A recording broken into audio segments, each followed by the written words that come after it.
This is Tim here from YourSixTech. Today in this video, I'm going to show you how to change your DNS on your Android phone.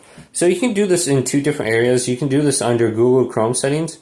Otherwise, you can do it all on your phone here. So I'll show you both ways. If you go up top to settings and go to connections right here and just tap this, we can go to more connection settings right here and just tap this. And I have the option for private DNS. So mine is set to automatic, but if we want to enter a custom one in, we can enter it right here.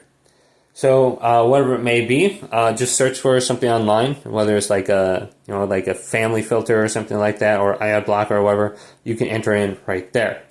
Now another thing we can do is do this under Chrome or whatever web browser we're using, and there should be an option under settings right here. Tap this and scroll on down, privacy and safety, or privacy and security.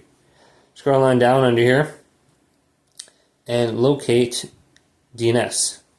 And under here we have choose another provider. So if we're going to be using the internet, this is the one that Google gives me. It gives me clean browsing family filter. So if you want to filter out, content that's not safe for children, and then we have Open DNS, Google DNS, Cloudflare, or custom. So you can just type in custom and enter in a URL right here too. So some of these are good. Clean browsing family is good. But hopefully this video did indeed help you out.